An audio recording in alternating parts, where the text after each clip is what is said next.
Hello friends, welcome back to our சேனல். இன்னைக்கு நம்ம சேனலில் என்ன பார்க்க போகிறோன்னா சைவ மீன் வறுவல். மீன்னாலே அசைவம் தானே, அது என்ன சைவ மீன் வறுவல்னு யோசிக்கிறீங்களா? வேற ஒன்றும் இல்லை, நம்ம வாழைக்கால தான் இந்த ஃப்ரை பண்ண போகிறோம். பார்க்குறதுக்கு அப்படியே மீன் வறுவல் மாதிரியே இருக்குது பாருங்கள். டெக்ஸ்சர் கூட பாருங்கள், பிச்சு பார்க்கும் போது ஒரு ஃபிஷ் ஃப்ரை பிச்சு பார்த்தோன்னா எந்த மாதிரி இருக்குமோ அதே மாதிரியே இருக்குது.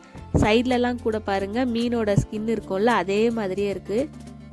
பார்க்குறதுக்கு மீன் வறுவல் மாதிரியே இருக்குது. வாங்க எப்படி பண்ணுறதுன்னு பார்க்கலாம். இதுக்கு இந்த மாதிரி நல்ல லென்த்தாக இருக்கிற வாழைக்காய் 2 எடுத்திருக்கேன். இதை எப்படி கட் பண்ணுறதுன்னு பார்க்கலாம். வாழைக்காவோட மேலையும் கீழையும் ஃபஸ்ட்டு கட் பண்ணி எடுத்துக்கோங்க, 2 சைடும். தோல் ஃபுல்லாகவே ரிமூவ் பண்ணாமல் இந்த மாதிரி லைட்டாக மேலாப்பில் இருக்கிற தோலை மட்டும் கட் பண்ணி எடுத்துக்கோங்க. அப்போ தான் நம்ம பொரிச்சதுக்கப்புறம் அந்த ஓரத்தில் இருக்கிறது எல்லாமே பார்க்கும் போது மீனோட தோல் மாதிரியே இருக்கும். இந்த மாதிரி மேலாப்பில் வர ஸ்கின்னை மட்டும் ரிமூவ் பண்ணி எடுத்துருங்க.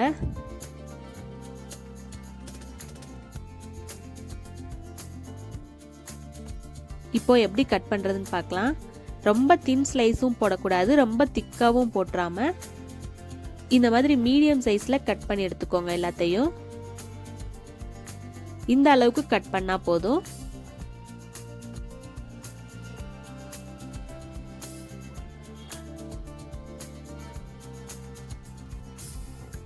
இப்போ கட் பண்ணியாச்சு. இந்த கார்னர்ஸ் இருக்கதையும் இந்த மாதிரி ஷேப்ல கட் பண்ணிக்கோங்க.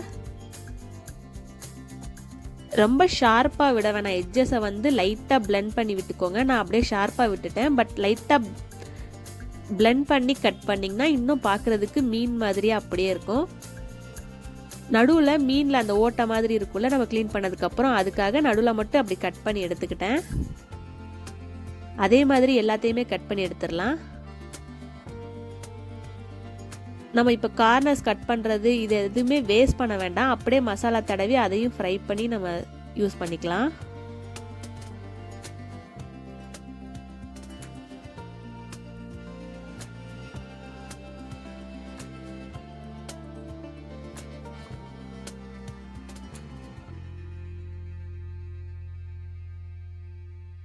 இப்போ எல்லாமே இந்த மாதிரி கட் பண்ணி எடுத்து வச்சாச்சு. நெக்ஸ்ட் இதுக்கு தேவையான மசாலா என்னன்னு பார்த்துக்கலாம். கார்ன்ஃப்ளவர் 1 ஸ்பூன் அளவுக்கு ஆட் பண்ணிக்கிறேன். நெக்ஸ்ட் மிளகாத்தூள் 1 ஸ்பூன் ஆட் பண்ணிக்கிறேன். கரம் மசாலா 1 ஸ்பூன், மஞ்சத்தூள் 1/2 ஸ்பூன், உப்பு கொஞ்சமாக தேவையான அளவுக்கு ஆட் பண்ணிக்கோங்க.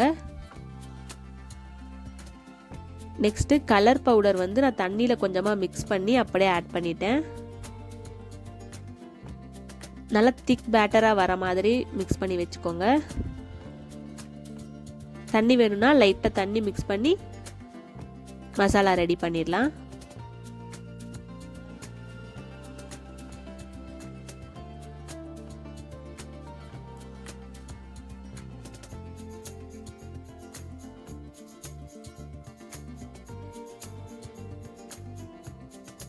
நெக்ஸ்ட்டு ஒரு பாத்திரத்தில் கொஞ்சமாக தண்ணி ஆட் பண்ணி அது லைட்டாக கொதிக்க விட்டதுக்கப்புறம் நம்ம கட் பண்ணி வச்சுருக்க வாழைக்காய் எல்லாத்தையுமே அதில் ஆட் பண்ணிக்கோங்க.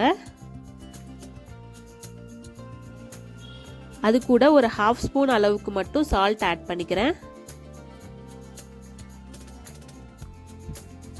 நெக்ஸ்ட்டு கொஞ்சமாக பெருங்காயத்தூள் கொஞ்சம் ஆட் பண்ணிக்கிறேன்.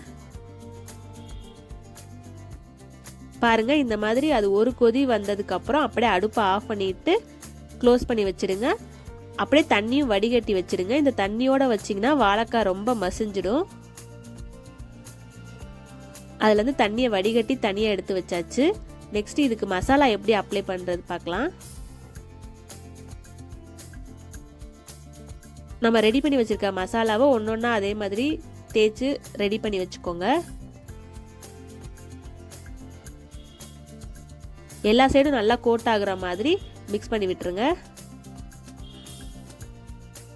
நம்ம தண்ணியில் கொதிக்க வைக்கிறப்போ ரொம்ப நேரம் உள்ள கொதிக்க விட்டுறக்கூடாது. ரொம்ப மசிஞ்சிருச்சுன்னா உடஞ்சிரும். மசாலா நம்ம அப்ளை பண்ணுறப்பவே ரொம்ப உடைய ஆரம்பிச்சிடும். ஸோ போட்டுட்டு ஜஸ்ட் ஒரு நிமிஷம் விட்டாலே போதும். அப்படியே அடுப்பை ஆஃப் பண்ணிட்டிங்கனாலே அதிலே பாதி வெந்துடும். அதே மாதிரி அந்த தண்ணியோடு அப்படியே வச்சிடாமல் உடனே வடிகட்டி விட்டுருங்க. இப்போ எல்லாத்துக்கும் மசாலா தடவி வச்சாச்சு. இப்போ எப்படி ஃப்ரை பண்ணுறதுன்னு பார்க்கலாம். ஒரு ஃப்ரையிங் பேன் வச்சுக்கிறேன். அதில் ஆயில் ஆட் பண்ணிக்கலாம். ஒரு 4லேருந்து 5 ஸ்பூன் அளவுக்கு ஆட் பண்ணிக்கோங்க. ஆயில் நல்லா காஞ்சதுக்கப்புறம் அதில் கருவேப்பிலை கொஞ்சமாக ஆட் பண்ணிக்கிறேன். அப்புறம் நம்ம ரெடி பண்ணி வச்சுருக்க வாழைக்காவை எல்லாத்தையும் 1 by 1 ஆட் பண்ணிக்கலாம்.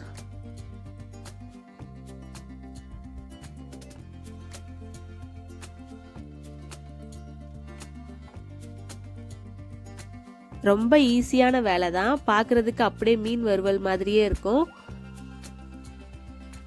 டேஸ்ட்டும் அதே மாதிரி ரொம்ப நல்லா இருக்கும். ரொம்ப நேரம் ஃப்ரை பண்ணணும்னு இல்லை, ஜஸ்ட் 2 minutes 2 சைடும் திருப்பி விட்டாலே சீக்கிரமாக வெந்துடும். ஏன்னா ஆல்ரெடி நம்ம வேக வச்சது தான்.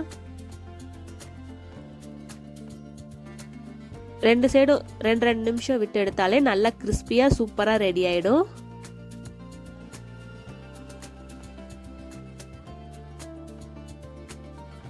இந்த கருவேப்பிலை போட்டு ஃப்ரை பண்ணுறனால நல்ல வாசனையாக நல்லா டேஸ்ட்டாக நல்லாயிருக்கும்.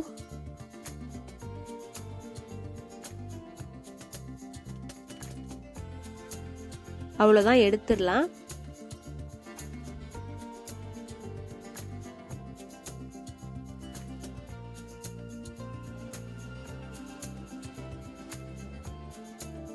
சூப்பரான சைவ மீன் வறுவல் ரெடி ஆயிடுச்சு. நல்ல ஒரு சைட் டிஷ்ஷாக இருக்கும். தயிர் சாதம், சாம்பார் சாதத்துக்கெலாம் வச்சு சாப்பிட்டா சூப்பராக இருக்கும். கண்டிப்பாக நீங்களும் ட்ரை பண்ணி பாருங்கள். எப்படி வந்துச்சுன்னு கமெண்ட் பண்ணுங்கள். நம்ம சேனல் ஃபஸ்ட் டைம் பார்க்குறீங்கன்னா மறக்காமல் சப்ஸ்கிரைப் பண்ணிக்கோங்க. பக்கத்தில் இருக்க பெல் ஐக்கானு கிளிக் பண்ணிக்கோங்க. அப்போ தான் நாங்கள் போடுற வீடியோஸ் உங்களுக்கு நோட்டிஃபிகேஷன் வரும். தேங்க்யூ ஃபார் வாட்சிங்.